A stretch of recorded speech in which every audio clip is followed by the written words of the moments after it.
Good afternoon.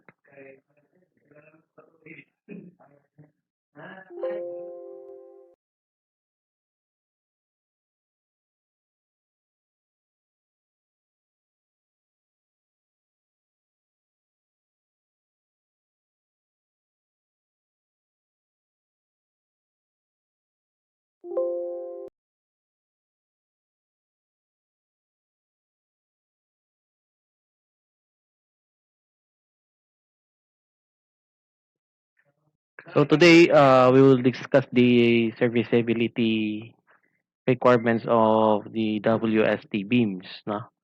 This is more on deflection of RC beams. So, meron tayong dalawang deflection na sinusolve sa WST. Ang first is yung immediate or instantaneous deflection, which is the deflection at time equal to zero. No? Yung deflection na nangyayari sa beam, no? Nagkakaroon yung beam ng deflection na yun at time equal to zero. So, sa pag-construct pa lang natin ng RC beams, magkakaroon na agad siya ng immediate or yes, instantaneous deflection. So, that is the first deflection na ma-encounter ng beam natin. Next is yung long-term deflection ng beam.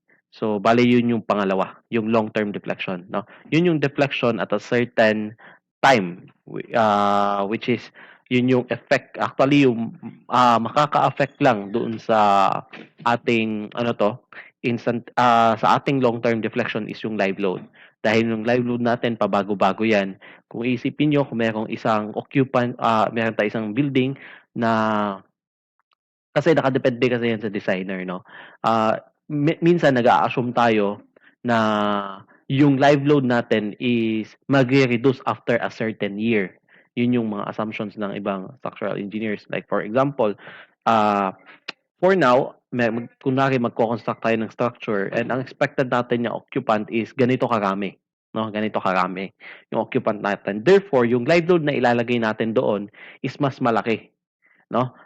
After few years, no, sabihin natin after 1 year or 2 years, ita-try natin i-analyze naman, no, kung ano yung magiging deflection by reducing the live load. Kasi ang expectation niyan, itong building na to is liliit na lang yung occupants, no? Liliit na lang yung occupants dahil siguro sa use ng building, no? Sa mga use ng building. Like for example, ngayon, kung titignan nyo yung mga occupant natin ngayon sa ating mga structures is less na no kaysa dati. Dati yung mga structures is 100% occupancy yung ano to, kinikater nila sa isang structure. Ngayon, naglilimit na lang tayo. So therefore, parang ganun yung nangyayari, no, dito sa WST. So dito, nilagay ko lang din dito sa module yung mga iba't ibang section, no? This is the latest section where you can find the codes that is related to WSD, no? Dun sa ating NSCP. These are the sections na makikita, na magagamit natin sa WSD. And itong mga nandito is nabigay ko naman to sa inyo doon sa module 4, no? Included na to yung 0.45 FC prime, yung tensile stress, no? Meron din tayong limitation sa bakal natin. If doon sa ating concrete, meron tayong 0.45 FC prime, the maximum permissible concrete stress, no? Flexural stress. Then for the steel naman,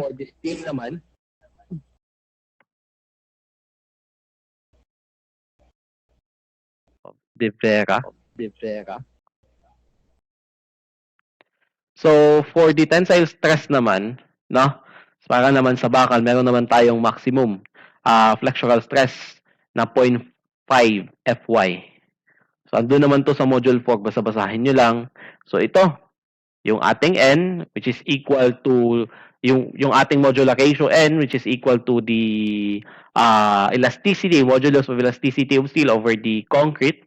And nakalagay din dito, no, na may limitation tayo sa N, which is na-discuss ko last meeting, na yung yung minimum value ng ating modular ratio is 6, no? 6 yung ating yung minimum value for modular ratio. So if may masosolve tayong n na equal to 5.1, so if you get the whole number, no, the value of the modular ratio, so it will be you will adopt 5. So since this is less than 5, no, since this is less than 6, so you will adopt n equal to 6. So dapat lahat ng modular ratio natin is equal or greater to 6. So kapag may makukuha kang maliit, mas maliit pa sa 6, gamitin mo yung 6. Hindi yung nakuha mo mas maliit sa 6. For the modular ratio para sa doble reinforce, no? Para doon sa compressive steel, no? Compression steel, you have 2ES over AC. So yung modulus of elasticity ng bakal ng concrete natin. So kinukuha natin yan as 4,700 square root of FC prime, no? For normal weight concrete. Para naman sa iba pang unit, like kung bibigyan kayo ng ng unit weight ng concrete na between these values, okay? Between these values, so you can use this formula. But hindi na masyado yan practical. Diretso na tayo dito. Ito na yung memorize dapat. No, kasi yan parato yung ginagamit natin. So for the modulus of rupture, ito na included na din to sa module kung matatandaan ninyo. Yung FR na modulus of rupture is equal to 0.62 lambda square root of FC prime. Now, yung value or yung equation for FR dati sa 2001 na code, no? So this is equal to 0.7 square root of FC prime. Ito yung formula dati.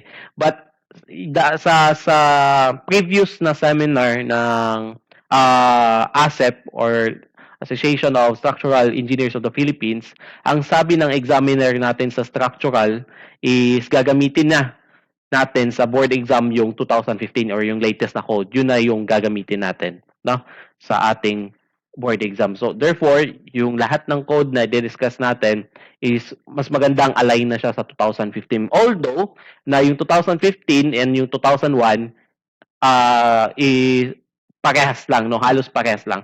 May mga values lang or yung may mga coefficients lang na nagbago and yung mga factor na nagbago.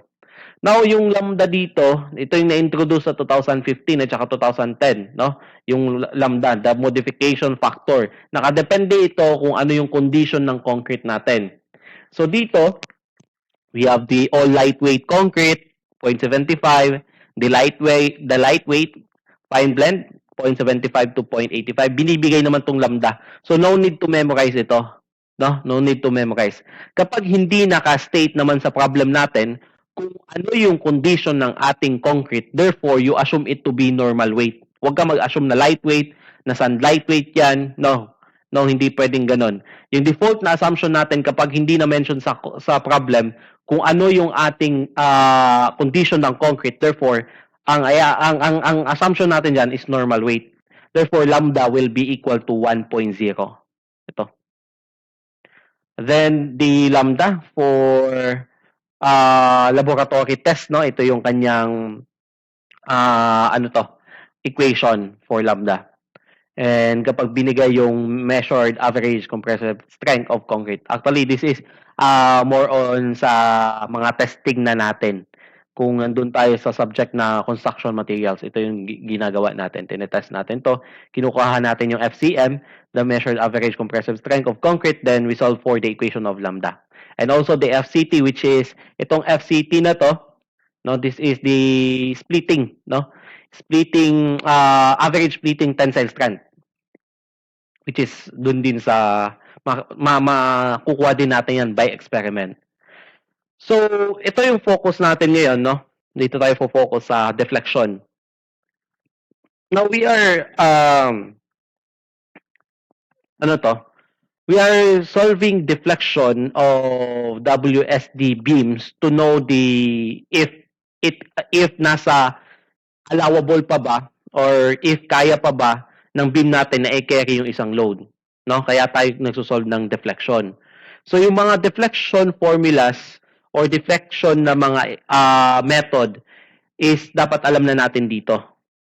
Okay? yung mga method na yung mga different methods for in solving deflections, no? Dapat kabisado na natin dahil i-relate natin yon dito sa WST beams, no?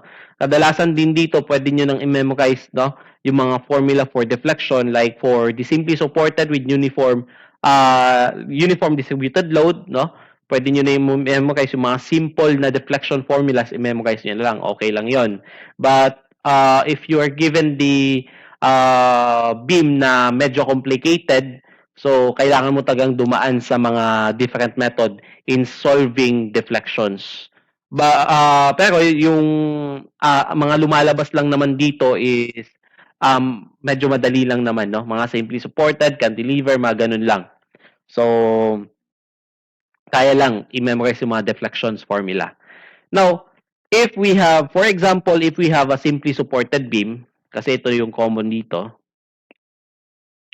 if we have simply supported beam that is loaded with a uniform load throughout its span, no? Ayan. So basically, yung deflection nito is yung parang elastic curve, no? Ito. And kadalasan na deflection na sinusolve natin dito is yung maximum deflection. Now, if you have a simply supported with uniform load throughout its span, the maximum deflection will occur at the midspan of this beam. So, the formula for the deflection at the midspan, no, or the maximum deflection, the deflection at the midspan is equal to 5 WL raised to 4 over 384 EI. Ito lang yung formula sa pagkuha ng deflection. So, napakadali ng formula kung titignan nyo. Yung W is yung load na nandito, both for live load and dead load. No? Add lang natin. Yung length, yung L is yung length ng beam. Yung E dito is yung elasticity ng concrete which is equal to 4,700 square root of FC prime. Now, kung medyo may hirap sa pag-solve ng deflection dito sa WSD is yung pagkuha ng inertia, no? Kapag magsosolve ka kasi ng deflection using kapag magsosolve ka ng deflection dito sa mga WSD beams, ang mahirap na kunin dito is yung inertia na gagamitin natin, which is yung effective moment of inertia na meron siyang formula na ito, ganito. Ito. The effective moment of inertia is equal to the cracking moment over the actual moment, ito, raised to 3, times the gross inertia plus 1 minus MCR, the cracking moment, over the actual moment cube times the ICR, the crack section moment of inertia. So, ang daming unknown para makuha mo itong effective moment of inertia. Ang dalawang moment yung kukunin natin, the cracking moment and the actual moment. Next is the inertias. Dalawang inertia din yung kailangan natin dito, the gross and the ICR. So, kapag nakuha mo na to, masosolve na natin yung effective moment of inertia, which is yung gagamitin natin sa pag-solve ng deflection. Madali lang yung formula, but mapapahirapan tayo dito sa pagkuha ng inertia, no? Ang daming steps na kailangang sundin. So, okay. So, na-discuss ko naman din to, tong cracking moment formula, which is derived also in our flexural stress formula or bending stress formula. So, kapag crack section moment of inertia, yung hinahanap, tandaan, no? Yung kino-consider natin na section natin dito is yung whole concrete beam, no? Yung buong concrete beam yung nagre-resist. Ayan. So, hindi pa nag-crack dito. Pwede siyang magka-crack na siya or hindi pa talaga siya magka-crack. Okay? So, ayan. That is the cracking moment. The moment na doon na magsa-start yung cracking but hindi pa magka-crack yung beam, magsa-start pa lang. So therefore, yung whole section ng beam natin, yun pa yung mag-resist sa bending stress natin, which is yung FR dito. Ayan, so this is for the long-term deflection, the time-dependent deflection. So next meeting ko na ito i-discuss. Focus muna tayo dito sa immediate deflection or the deflection at time equal to 0, no? Yung instantaneous. So, start tayo. So, for example, meron tayong example dito. We have the first example. A reinforced concrete beam with rectangular cross-section of 250 by 450 mm has FC prime of 21 MPa and Fy equal to 276 MPa. Applied loads are uniform load of 10 kilonewton per meter including self-weight. So meaning this is already the imposed dead load kasi including self-weight na ng beam, no? Kapag superimposed, hindi pa kasama yung self-weight. Pero since including self-weight na yung nakalagay dito sa 10 kilonewton meter, included na yung weight, included na yung weight ng beam, so therefore this is an imposed dead load. And a concentrated load of 12 kilonewton at the middle of a simple span of length 3 meters. Assuming the concrete is uncracked, so we have these questions or no, ito yung we have this following question na kailangan nating i-solve. So first is the flexural stress of the beam, next is the modulus of rupture, and last is the cracking moment. So first is ito-draw muna natin yung section natin. So para lang tong nagso-solve kayo dun sa mga problem ninyo sa strength of material since uncrack yung section natin. So this is a 250 mm by 450 mm beam. Kung mapapansin nyo, walang bakal na binigay, no? So, nasa gitna lang yung neutral axis. This is uncracked. Ayan. So, from the neutral axis, pababa, this is equal to 225 mm. Dito naman pataas, also 225 mm. Ayan. And we have this beam simply supported with a span of 3 meters. Then it is carrying a uniform load which is equal to 10, no? Including the self-weight. And a concentrated load at the mid-span of the beam which is equal to 12 kilonewton. So, for number 1, ang kailangan lang nating hanapin dito is yung flexural stress ng beam. So, flexural stress, we have this formula. Ito yung hahanapin natin. So, yung moment natin dito, kailangan muna nating isolve. No? Yung moment dito is the moment due to the uniform load plus the moment due to the concentrated load. So, for the uniform load, you have WL squared over 8 plus the concentrated load, the moment, no? Of course, the moment here will be the moment at the midspan because it is the maximum moment. So, 12 is concentrated, so you have PL over 4. You have this formula for the concentrated load. The moment of the concentrated load at the midspan and the moment of the uniform load at the midspan. So, ito yung mga formula. So, you have W equal to 10 and length equal to 3.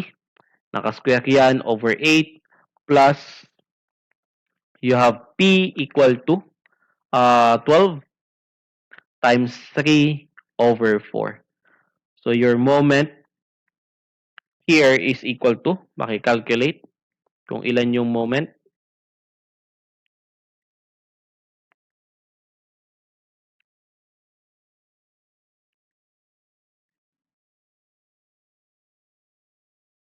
So, if may nakuha kayong 20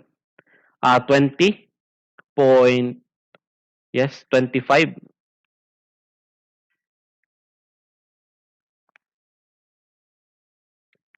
20.25 kilonewton meter. No? So, this is the moment. Yung C naman natin, it is from the centroid of the section to the outermost compression fiber or to the, or to the outermost tension fiber since parehas lang sila. No? So, our C here is equal to 225 mm. Kadalasan dito, kung hindi parehas yung yung distance from neutral axis papunta dito sa compression fiber, and yung neutral axis papunta dito sa tension fiber, kunwari ito papunta dito is 300, ito naman dito, ang distance dito is 200. Sa pre-stress beam, ganyan kasi no? Kapag pre-stress yung sinosolve natin, hindi yan parehas. So, ang gagawin ninyo, dapat naka-state sa problem kung saang fiber ka kukuha ng C. Pero pag hindi siya nag-state, ang kukunin mo doon na C is the largest value. Kasi yun yung magbibigay ng maximum value sa ating bending stress. So, okay. So, 225 mm. And then yung I na lang dito. Yung I na gagamitin natin dito, since gross section yung kinukonsider dito, wala lamang crack, di ba? Uncrack yung ating beam. Since uncrack yung ating beam, so I will be equal to BH cubed over 12. The centroidal moment of inertia, the inertia here. So this is equal to the base and the height of 450, naka-cube ito, over 12. So this is your I. Ito yung gross section moment of inertia. 250 times 450, then cube over 12. So ilan yung ating magiging sagot dito? I think this is 189843. Paki-check na lang. 7500. So 189843 7500. Okay. Sakto to. So this is in mm raised to 4. Pwede na siguro nating isolve, no? Yung ating bending stress. So okay. So your bending stress now, F is equal to the moment, which is 20.25. Since naka-kilonewton meter to, magmo-multiply tayo dito ng 1,000 squared, di ba? Para maging Newton mm, and then kapag nag-unit analysis kayo dito, ang lalabas na dito na bending stress or na stress, no, na unit niya is naka-MPa na siya. Dito is 225 mm, and dito naman is yung 1898437500. So ilan to? This is the answer for number 1.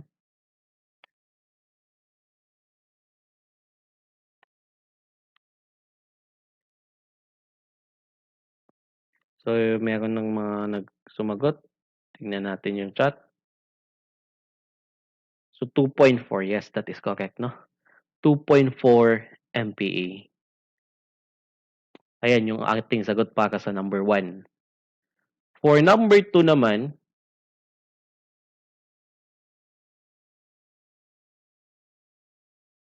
burahin ko lang ha. Ito.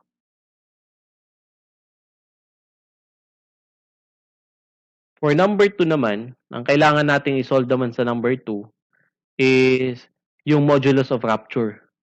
Ano bang formula dito for modulus of rupture? Di ba yun yung FR natin? No? Yung modulus of rupture. So, sinabi bang normal weight or sinabi ba yung condition ng beam dito? Di ba hindi? So, you assume it to be normal weight. So, yung magiging formula natin for modulus of rupture dito is equal to 0.62 lambda square root of FC prime. Then, our lambda here is equal to 1. 0.62. Your lambda is 1. You have FC prime equal to 21. This is your FR. Kapag modulus of rupture yung hinahanap dito, no, wag yung gamitin yung flexural stress formula na FR equal to MCR YT over IG. Kasi merong FR na binigay na formula para sa code, no? Na nandun sa code, which is ito yung formula para sa modulus of rupture, di ba? Binigay ito. Dun sa code natin, ito. Nasa section 419.2.3.1. Kaya nga, sa bending stress formula, relating to cracking moment, yung MCR yung sinusolve natin, hindi yung FR. Kaya nakaderive yun ng ganyan. Okay? Kasi yung FR natin, mas sarili yung formula. Baka magtaka kayo, sir, bakit di natin ginamit tong formula na to, itong formula na to, para isolve yung ating FR. Wala pa tayong moment, wala din tayong FR. So dalawa yung unknown dito. And yung formula na to is for the cracking moment talaga. No? You have different formula for FR. So ilan yung ating magiging modulus of rupture ngayon for problem number 1. Ilan yan yung magiging sagot natin? I think this is 2.841 and this is in MPE. Okay? This is the answer for number 2. So ito So yung ating lambda dito is 1 since hindi naman naka-indicate yung ating condition ng concrete. So punta na tayo sa number 3. Number 3, find the cracking moment. Okay, the formula for cracking moment, you have FR bending stress, formula MCR, YT over IG. No, yung MCR, derive natin, you have FR, IG over YT. Yung YT dito, this is the distance from the centroid to the tension fiber. Okay? So, you have FR equal to 2.84, no? 841 times the gross section moment of inertia. Nakuha na natin yun kanina. Yung 1 million. Ilan nga yun? Yung gross section moment of inertia. 1 billion na 898,437,500. Over tayo sa YT, you have 225. So dito, makukuha na natin yung MCR. And yung nakuha nating MCR dito, of course, naka-Newton mm yan. Kung matatandaan nyo, yung nag-unit analysis tayo dati, kapag naka-MPa yung nandito, kapag MPa yung nandito, yung ating stress, no?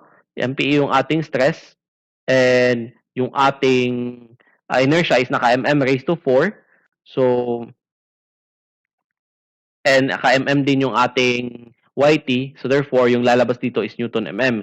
Ang kailangan natin gawin dito is i-divide lang to ng 1,000 squared. So, this is equal to, ilan to? 2,397,0937.5. So, kung i-divide mo to ng 1,000 squared, you have 23. Tama ba? 0.971. This is in kilonewton now per meter. Number 3. Okay. So, very simple lang yung mga problem sa ating uncracked section, which is yung gumagamit tayo ng cracking moment or nagsosolve tayo ng cracking moment, yung modules of rupture. No? Kapag hindi nag-crack yung beam, medyo madali lang yung analysis since hindi tayo mahihirapan doon sa ating inertia. Pero kung magka-crack yung beam natin, medyo tricky na siya, medyo mas matrabaho siya. Pero okay lang naman. So that is for first example, no? For the second example, we have here,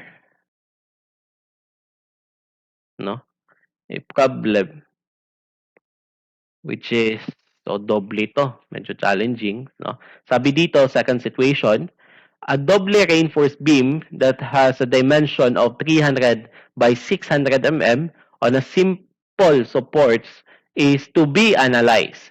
Tension bars is 3-23 or 325 mm diameter. Compression bars is 216 mm diameter.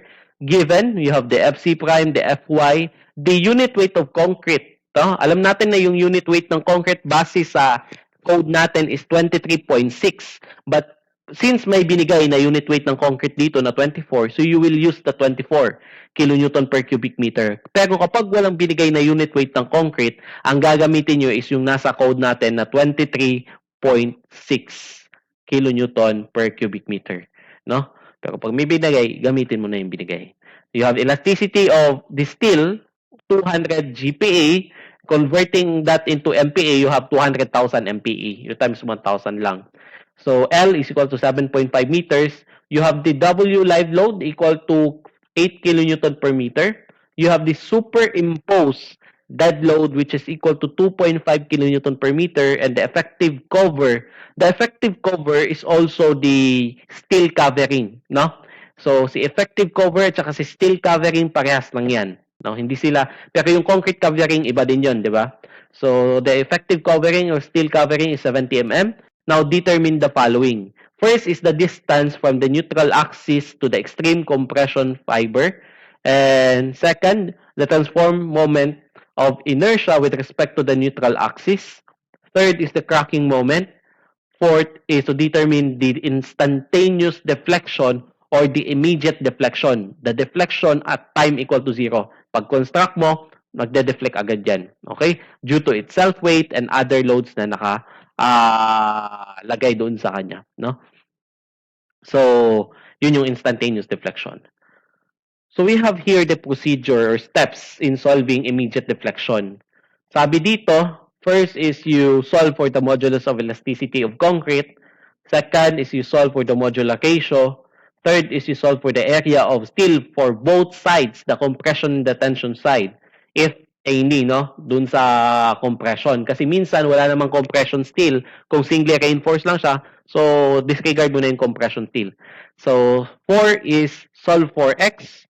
Then solve for the cross-section moment of inertia, solve for the cross-section moment of inertia, solve for the modulus of rupture, solve for the cracking moment, solve for the actual moment, solve for the effective moment of inertia, and then last is to solve for the deflection of the beam.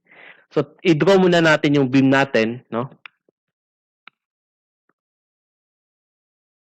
Saan ba natin ilalagay?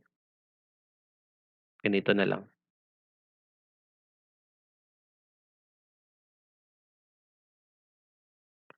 So we have this beam which is 300 by 600 mm yung section.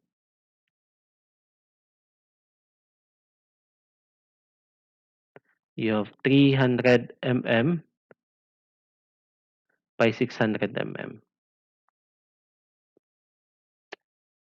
And then may bakal both tension and compression, no? So say this is the neutral axis.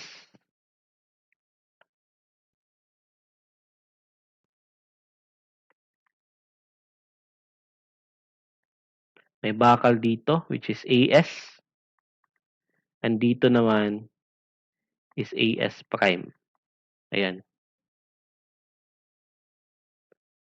We have also the elevation view. It is simply supported with length of 7.5 meters.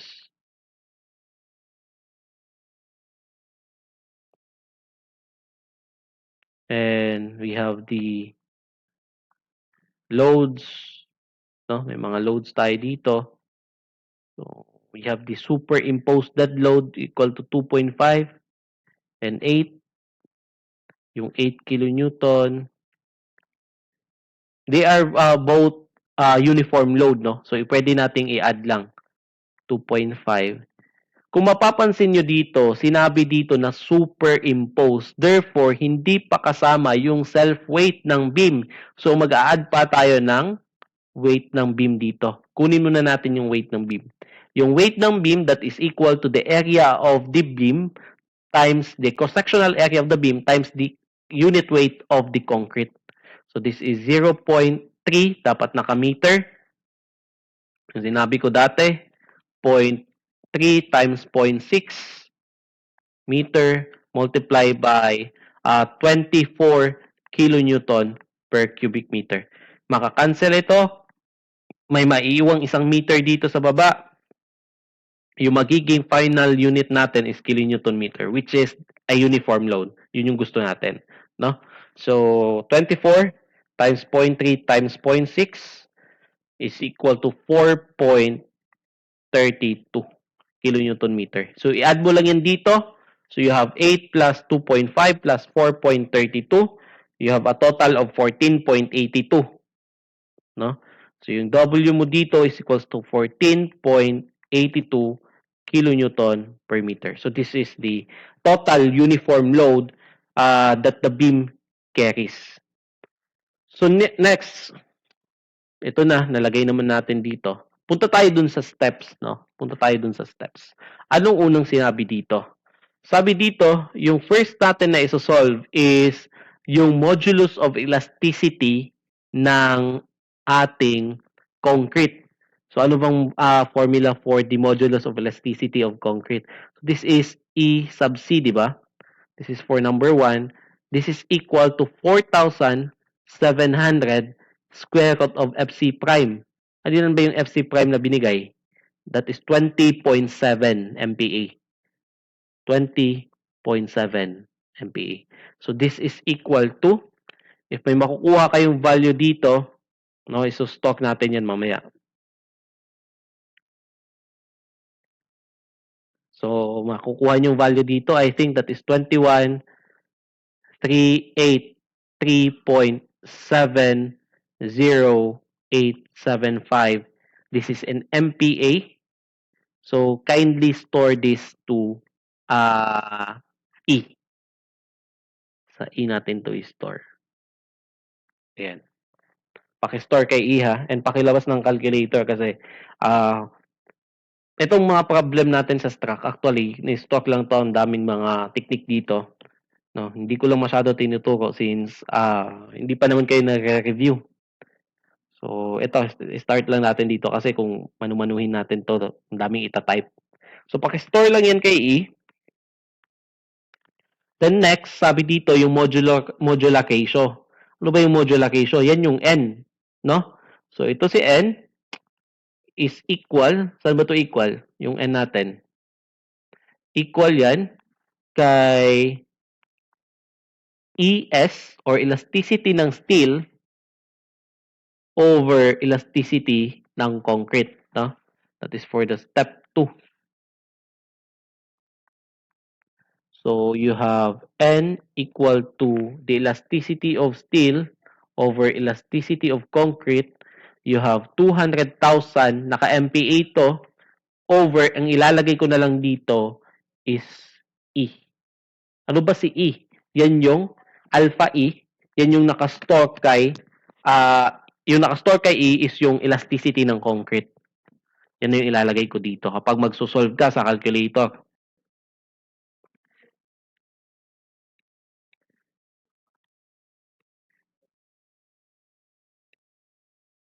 Yan. So, ang makukuha natin dito kapag itatry nyo i-solve is 21 is 9 point something, no? 9 point something since 21 20.7 yung ating ano to, yung ating FC prime. So you have N equal to 9 point something. So we will adapt N, no? We will adapt N equal to 9. So hindi ko na yun iso-stock yung N. So number 3 na tayo. For number 3, you solve for the area of steel both sides. So yung AS at saka yung AS prime, dun muna tayo sa AS. Yung AS natin is equal to tension, no? Yung AS, 325 and 216 naman yung compression. So dito you have 325 mm, no? 325 mm diameter. Therefore, this is equal to 3 times pi over 4 times 25 squared. So your AS is equal to 3 times pi over 4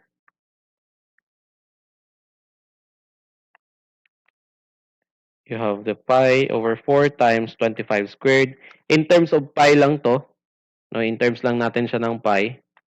So, ang magiging sagot natin dito is 468.75 pi.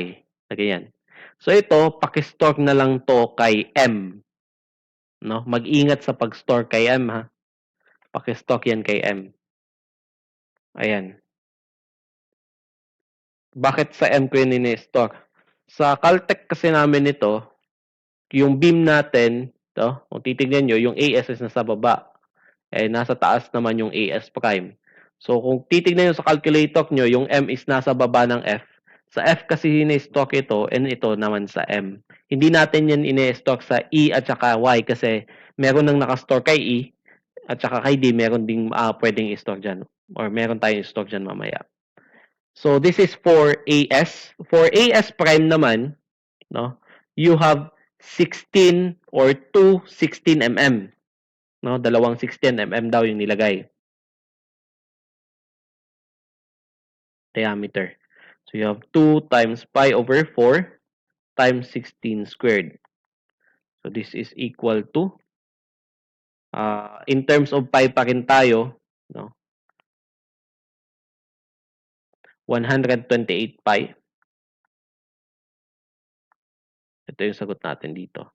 And pakistore naman to kay F.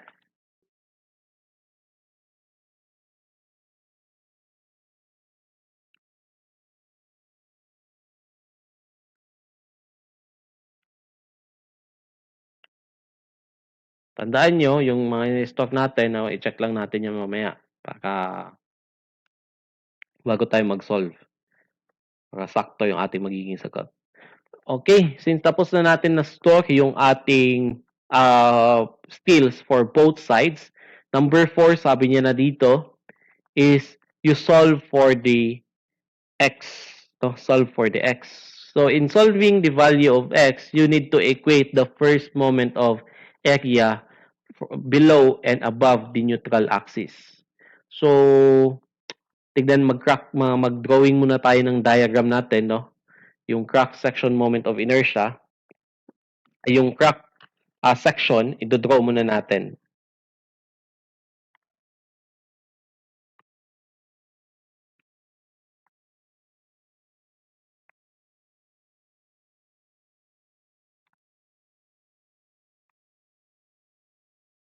Diretsuhin ko na to sa transform na lang. Ayan, sa transform section.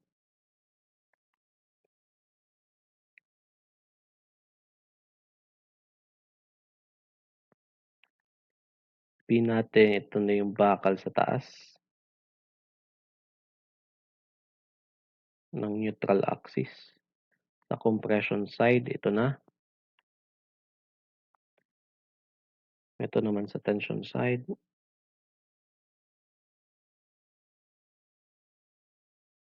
Okay? So, yung ating conversion dito sa compression, kung matatandaan nyo, that is 2n minus 1. Yung ating magiging factor, times natin yung AS prime dyan. Dito naman, you have n times AS. Ayan. So, yung mga distance dito, the distance from the neutral axis to the outermost or the extreme compression fiber is x.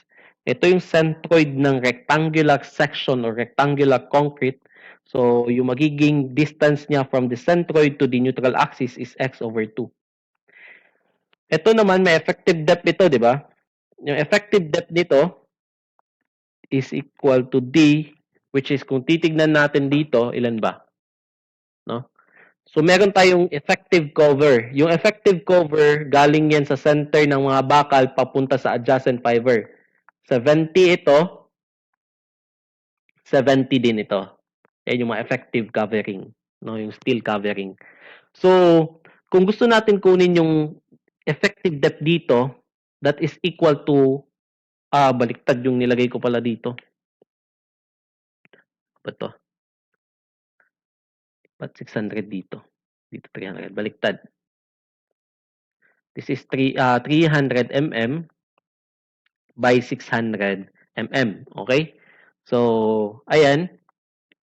Dito ngayon, magiging equal na yung D natin sa 600 minus 70, which is equal to 530 mm. So, ito naman, yung distance naman ng compression steel papunta sa neutral axis, ito, di pa natin makukuha. Pero we know that from the neutral axis papunta dito is x. Now, considering the crack section. So, ito, from the centroid of this compressive steel papunta dito, this is equal to 70. Therefore, this is equal to x minus 70. The same with the last example natin, last meeting, no? Yung doble reinforced beam na kumuha tayo ng mga stresses. Ayan.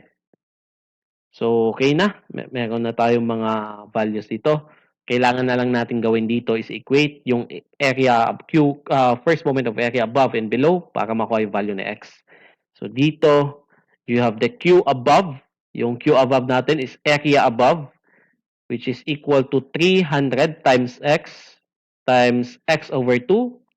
Ito, the first moment of area for the concrete block plus yung first moment of area ng compressive steel, that is 2 times N.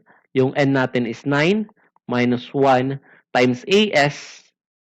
Ayan, AS prime. Then yung distance dito papunta sa neutral axis,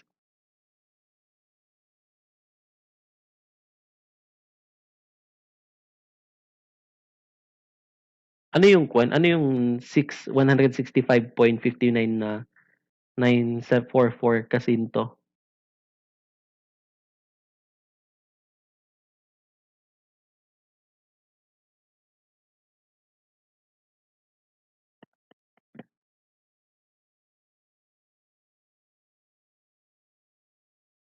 Yung value ng x.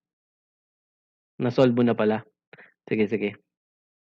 So, dito naman is x minus, ano to? X minus 70. No? Plus or equal to q below. Dito ko lang ilagay yung q below. So, yung q below natin, may distance na d minus x, which is equal to 530 minus x. No? Ayan. So, you have n as or 9 times as times d minus x or 530 minus x. So dito mapapansin ninyo may values naman tayo nito at saka nito, di ba? Yung AS prime is naka-store kay F. And yung ating AS naman is naka-store kanino? Kay M. Tama? So F at saka M yung ilalagay natin dito.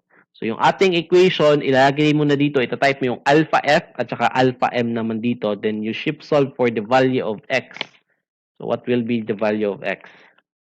Hintayin muna natin yung iba. Na-solve nila bago tayo magbigay ng sagot. So ilan yung magiging sagot natin?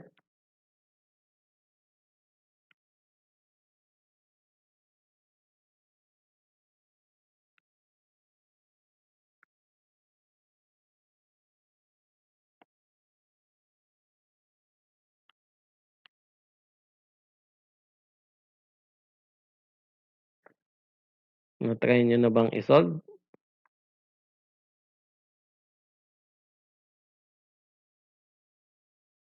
Try natin yung iba, no? Isa pala yung sumagot eh.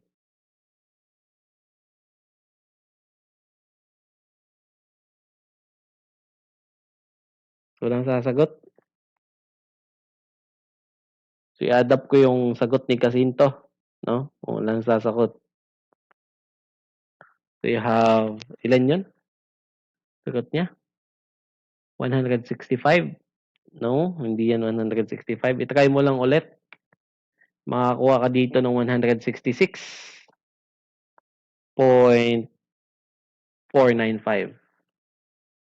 Yes. May mga sagot yung iba pero ayaw nilang i-type, no? Kasi natatakot sila na baka mali. So, tiwala lang sa sarili. So, this is the distance from neutral axis to the outermost compression fiber, the X. So, mayroon ba tayong tanong dito na X? Yes. For number 1, you have 166.495 mm. Ito yung ilalagay ko dito, no? But yung gagamitin natin is yung total value or yung whole value nito. Lagyan ko ng dot dyan. Yung gagamitin natin is yung 166.495,1417. No, i-stock natin yung value nito kay B. No, paki-stock yung value kay B.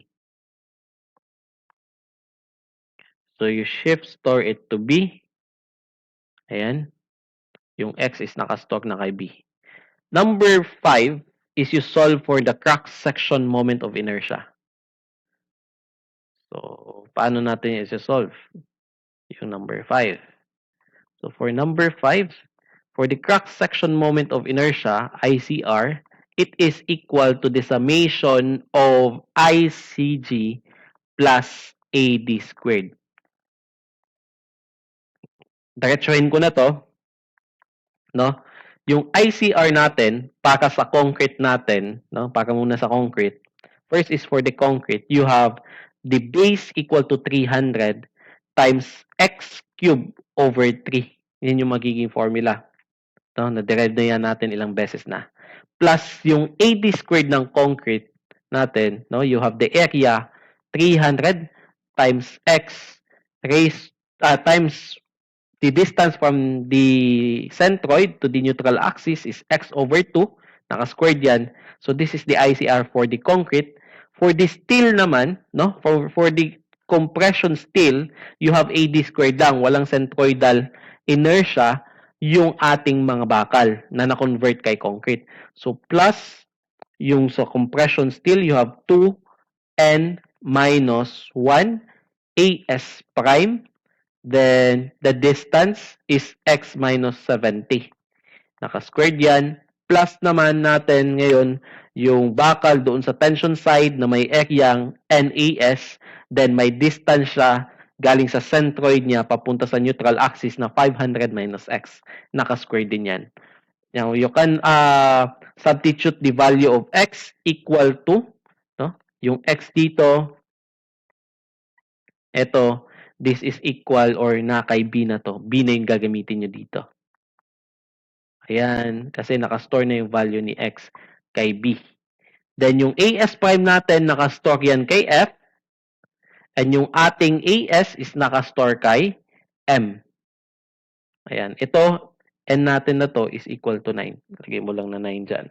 So, bale yung ICR natin ngayon, masosolve natin. Ilan?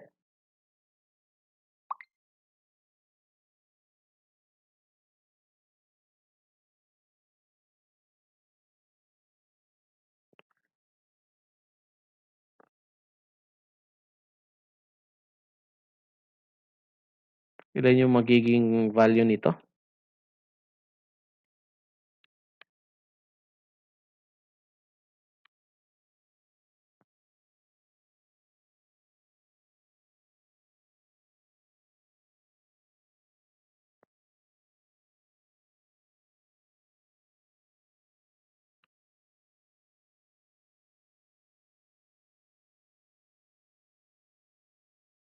Oops. May something is wrong dito. No? May mali ako. May mali ako dito. May mali, sorry. Ito, hindi to over 3 kasi centroidal pa to. No, nakalimutan ko, diretso ko na tapos nag-add pa ako nito. Dapat over 12 ito. Over 12 yan kasi centroidal plus AD squared. Ang ginawa ko kasi kanina, dinerive ko agad na over 3, yun yung ginamit ko. Palitan nyo lang to ng 12. Then this is the inertia centroidal of the rectangle plus yung AD squared kasi nag-add pa ako ng AD squared. Okay lang sana na hindi na ako nag-add ng AD squared, diretso na ako dito. Pwede lang ganun, no? Pero since nilagay ko na dyan na, ano yan, yung AD squared ng concrete, so pwede lang yan. So, bale, ganito. Dapat 12 ito. So, ilan yung sagot natin? Meron bang nakakuha ng mga sagot dyan?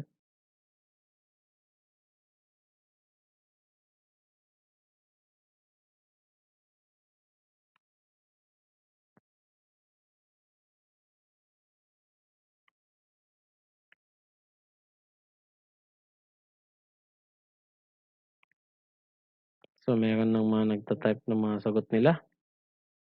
So, yung mga sagot nila, ilan ba? Nakukuha? 2276. Yes. No? 2276. 182 yung huling numero. So, 2276 462182. 2276 462182. 2276 462182. So, halos parehas kayo ng sagot, no? So, Ayan, that is mm raised to 4. So, itong cross-section moment of inertia na to, paki-store na lang to kay B, no? Kay B. Stock nyo na to kay B. Itong nakuha nyo. Hindi na kasi natin kailangan yung 166.495 kanina. So, paki-store na lang yan kay B. Siguraduhin nyo na ma-stock nyo na to kay B. So, i-overwrite lang natin yung yung 166.495 na naka-store kay B. So, ito na yung letter B. So, yung ICR na or the cross-section moment of inertia. Tapos na tayo dito, at saka dito. Next is yung cross-section moment of inertia. So, sa number 6, napakadali, no? Since rectangular yung section natin, the cross-section or IG, the cross-section moment of inertia is equal to BH cube over 12 lang. Kasi rectangular concrete lang naman tong ating section, considering this section. Kapag sinabi mong gross, hindi yan na-crack. No? Ito yung ginagamit natin. Hindi yan na-crack. Katulad ng previous example natin. Ito. This is the gross section.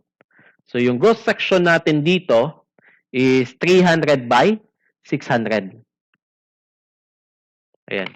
Yan yung section natin dito, no? 300 by 600. So, balik, kapag isusolve natin to, we have the base equal to 300 times 600 cube over 12. So, yung IG natin dito, the gross section moment of inertia is equal to 300, 600 cube over 12. So, ilan yung nakukuha nyo?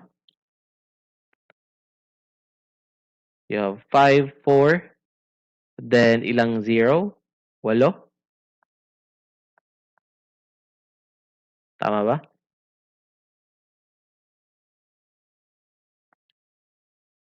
So, ito yung nakukuha nyo, then you have the same answer. So, this is for number 6, the cross-section moment of inertia.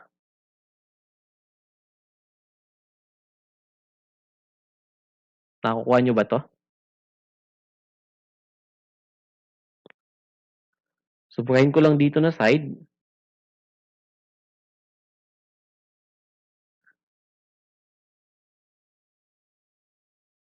Then dito tayo ngayon sa number 7. The modulus of rupture. Ano ba yung magiging modulus of rupture natin? No?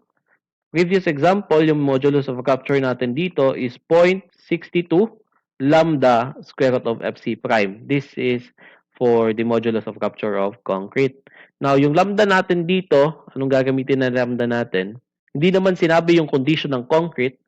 Ang gagamitin lang natin dito is equal to 1. Lambda equal to 1.62 times 1 times square root of FC prime, which is 20.7. So, we have the FR equal to what? Ano yung magiging FR natin dito? Yung FR, siya nga pala, yung gross section moment of inertia, itong IG na to, pakistore to kay C. Okay? Pakistore yan kay C.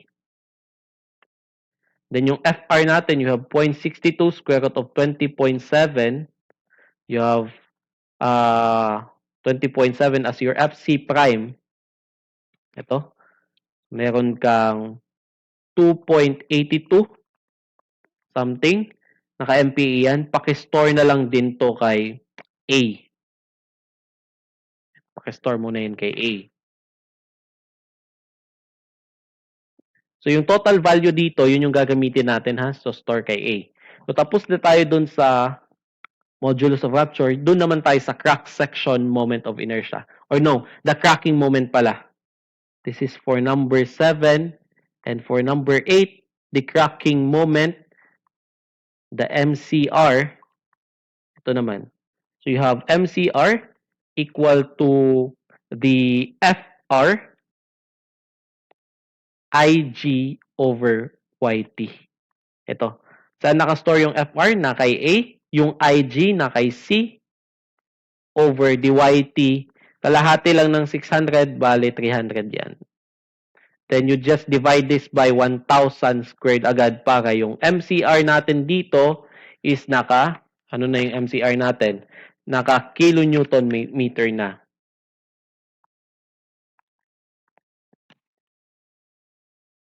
So, ilan ba yung masosolve natin dito or makukuhang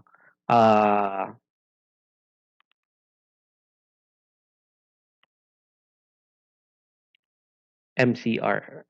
The cracking moment is equal to 50.7749. Yung gamitin din natin gamitin din natin yung total value dito.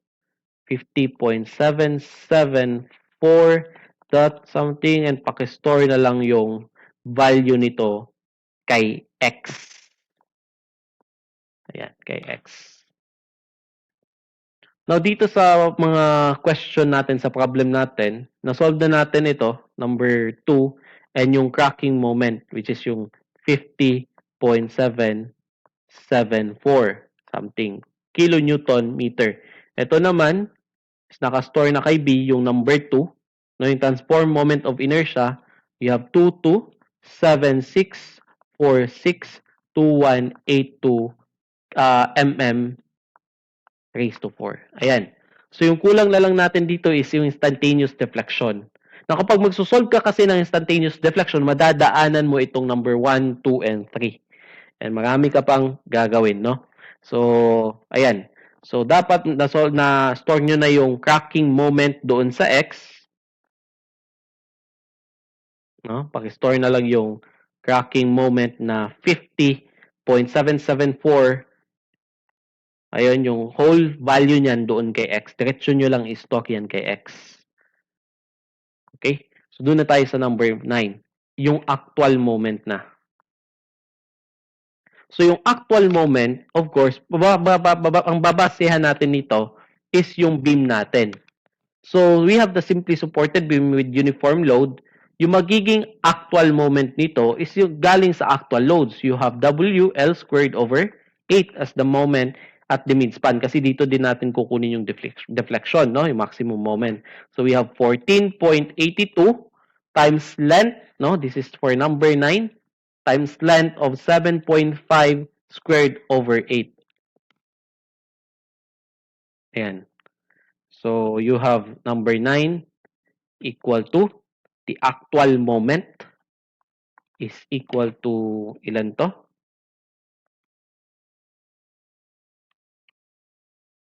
104, yes, 0.213, no? 125. So, pakistore na lang yung whole value nito sa Y. No? Store nyo kay Y. Pakistore ito kay Y.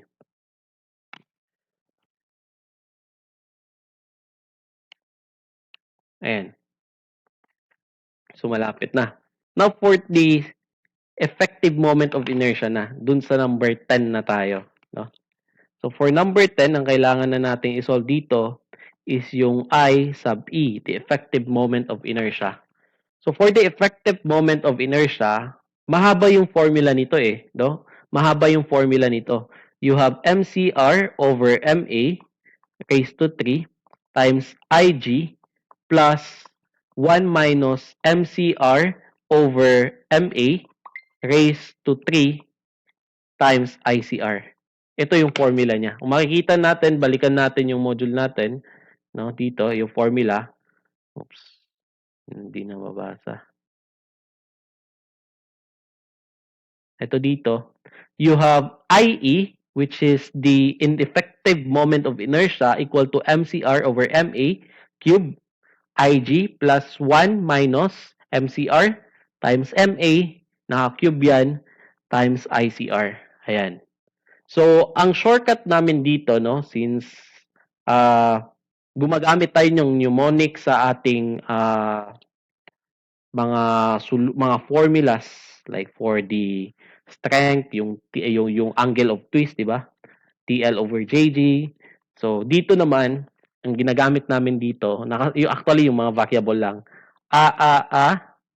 basa, plus 1 minus kaka. Yan. Yan yung aming mnemonics dito, no? So, a cube b plus 1 minus a cube c. Ano yung a ngayon dito? Yung a dito is just the ratio of the MCR and the MA, the cracking moment over the actual moment. So, dito, alam natin na yung cracking moment saan nakastore? Kay X. And saan naman nakastore yung MA? Kay Y. So, X over Y, solve natin muna. X divided by Y, you have 0.487 something. Okay? And please store this to A. Paki-store na lang yan kay A. No? Dito ngayon, yung ating I sub E or the effective moment of inertia, paki-type na lang itong mga variable na to. No? Ito sila. Paki-type na lang.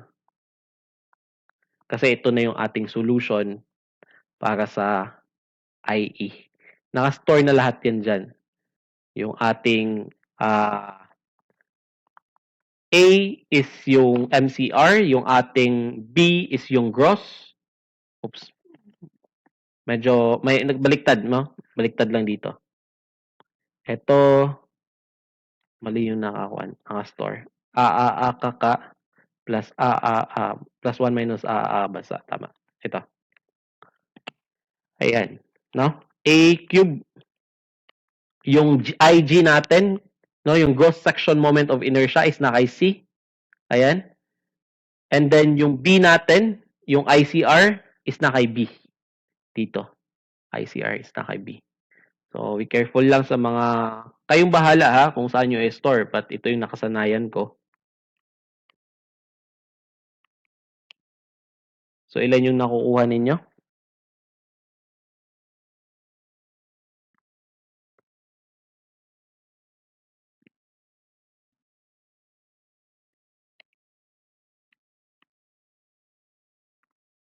So, may mga sumagot na.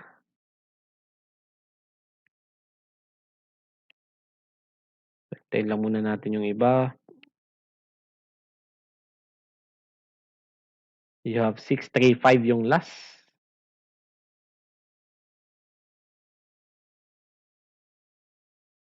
No? Yes. You have 26, 37, 832, 635. Tama ba? No? This is mm raised to 4. This is the effective moment of inertia. So, you have the, ilan ba to? Dito, then dito, din dito. 2 million, no? 2 million, 2,637,832,635. So, this is for number 10. No? Yan na yung para sa number 10. And you store the inertia kay D. I-store nyo na lang ito kay D. Ayan. Pag-store yan kay D. So, dito na ngayon, for number 11, which is, no? Number 11, step, no? Which is yung tanong sa number 4 natin dito yung tanong sa number 4, the instantaneous deflection or the immediate deflection, no? The deflection immediate or instantaneous, ito na yung hinahanap. Now, titignan mo muna kung ano yung beam mo. Simply supported. So, yung maximum moment nito for a simply supported with uniform load is WL raised 5WL raised to 4 over 384 EI. Ayan. So, you have here 5, no? Meron kang 5 as your, Meron kang W as 14.82. Ayan. And then, magmo-multiply ka lang dito ng 1,000, 1,000 cube. And you have L, 1,000 squared lang. 1,000 squared. Then dito, you have the length in terms of mm dapat, yung length natin. So, you have 7,500, no? 7,500 mm. So, this is raised to 4. So you have the W, yung W natin naka-kilonewton. Ano yan? Naka-kilonewton meter. Ayan. And dito naman, divide mo naman to ng, alisin muna natin yung 1,000 square dito. Hindi naman to moment. Ayan. Ganyan lang. 14 lang yan. 0.82. So, naka-kilonewton meter. But I think tama yon, no? Inalis natin yon. Kung kilonewton mm, kung kilonewton meter siya, kung moment siya, magta-times ka ng 1,000 squared. Pero pag load siya, hindi na ata. Kasi makakancel lang yung kilonewton at saka meter. So both, magmo-multiply ka ng 1,000 for kilonewton para ma-convert siya, and magmo-multiply ka naman, magde-divide ka naman ng 1,000 sa mm para ma-convert din siya. No, sa meter para ma-convert din siya. So makakancel lang.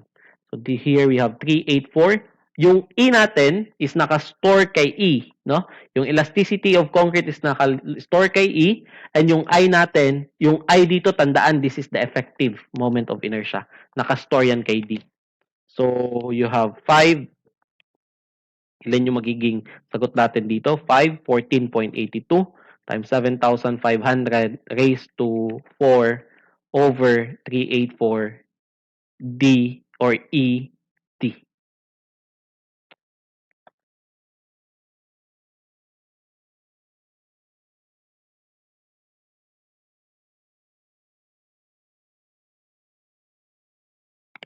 Ilan yung nakukuha nating sagot?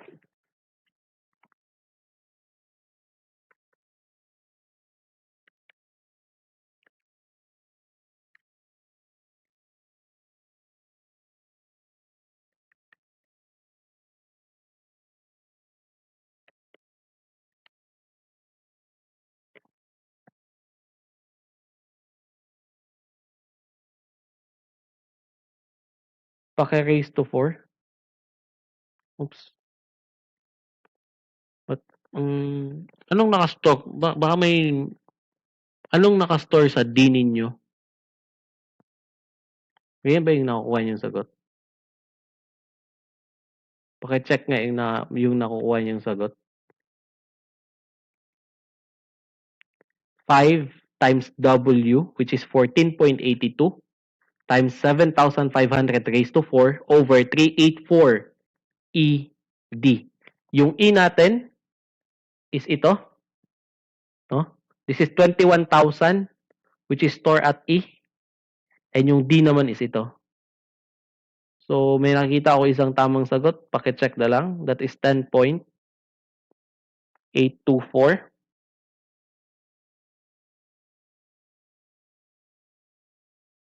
Ayan, yes. Paki-check lang yung mga naka-store na values.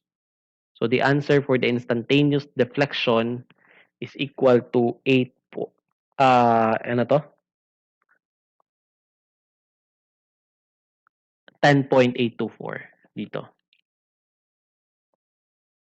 So, diretso ka na dito. Naka-mm na to agad. So, this is the answer for number 4.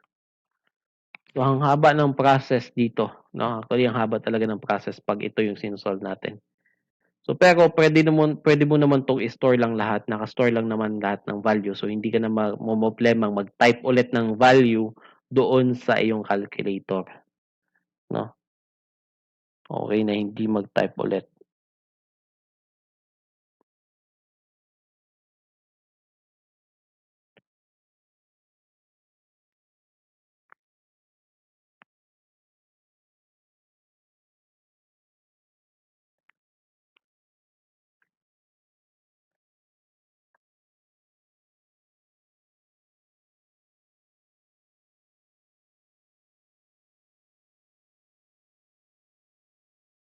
Two minutes. Then, after 2 minutes, no, mag-entertain ako.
So, any question? May mga tanong tungkol sa pagkuha ng deflection?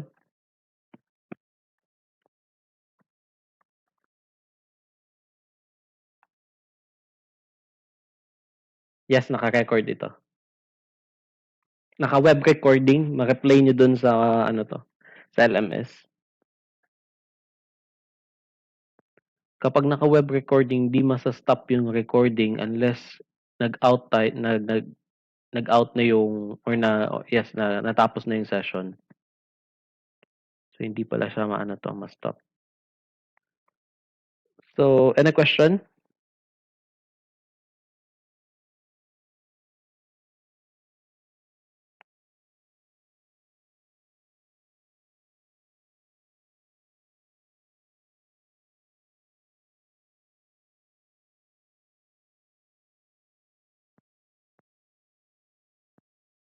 Just raise your hand and unmute your mic. Hindi lahat ng klase nire-record ko. Yung iba hindi ko nire-record. Depende yan sa number of participant. Kasi minsan ang daming wala so hindi ko gustong i-record, no? Para hindi maka-attend o walang ma-review yung iba.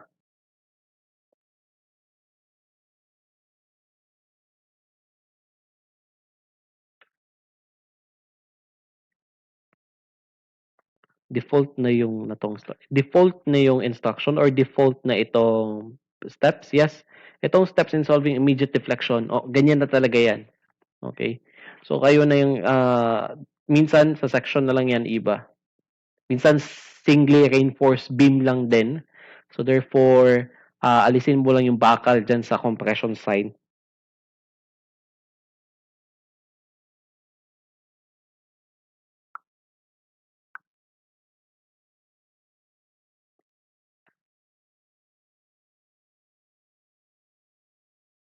Other question?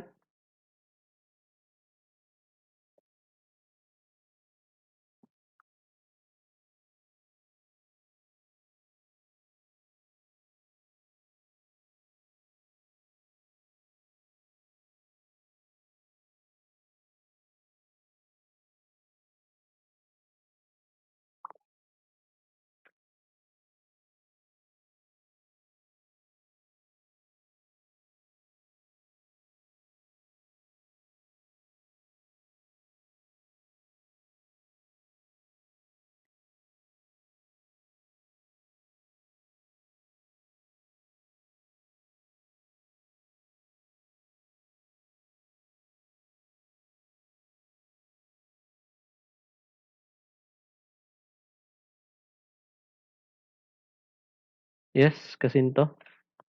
Paki-unmute lang yung mic. Excuse sir. Yes. Kanang sir, paano sa pag-exam gud sir, pwede gamiton ng store sir? Ganito pa rin yung process nyo. Kung gagamitin mo yung stock, okay lang naman. Pero ganito yung magiging process. No?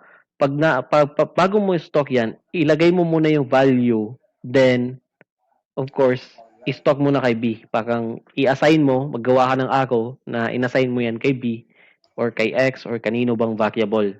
So, pwede naman yan. Nasa sa inyo naman yung calculator. No? Sa inyo naman yung calculator. Hindi ko naman nakikita paano yun. Paano nyo sinusolve. But ilagay niyo talaga yung mga values dito. Isulat niyo, kunwari ito. Sinulat ko muna yung value ng X, yung ICR, yung gross, bago ko in-stock. So, ganun. Pwede lang yan. Thank you, sir. Mas mabilis kasi kung i-stock mo dahil hindi ka na magta-type ulit, lalo na napakalaki yung mga values dito.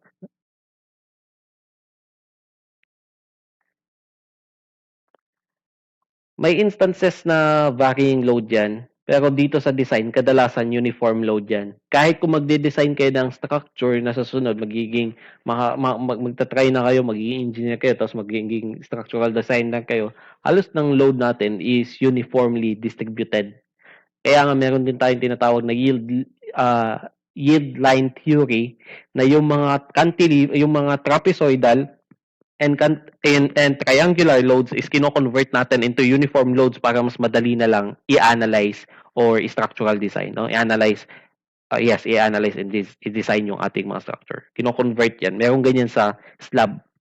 So, sa transfer of loadings, kapag magta-transfer of loads ka, yung mga triangular and trapezoidal ginagawa nating uniformly distributed. Exam next week pa, yung exam natin. Kailangan ko pang meron kasing Friday and Saturday na klase. So, hindi pwede na hindi ko sila madiscusan.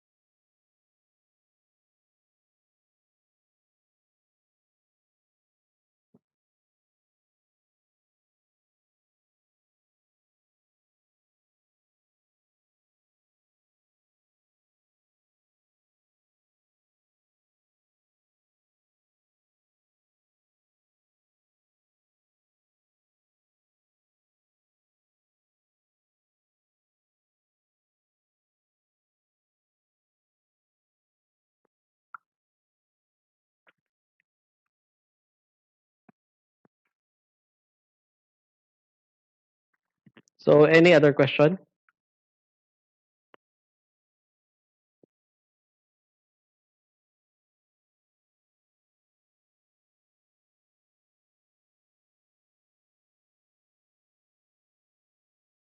Okay, kung walang tanong, wait lang, may ibibigay akong assignment sa inyo.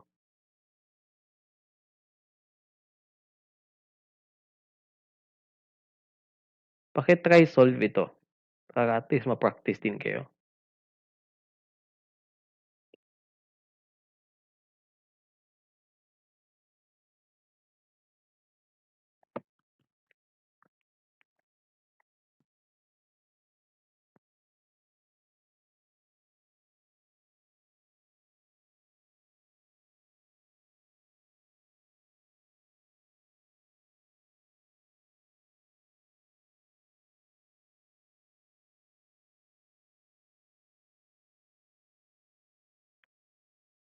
Nakikita nyo ba?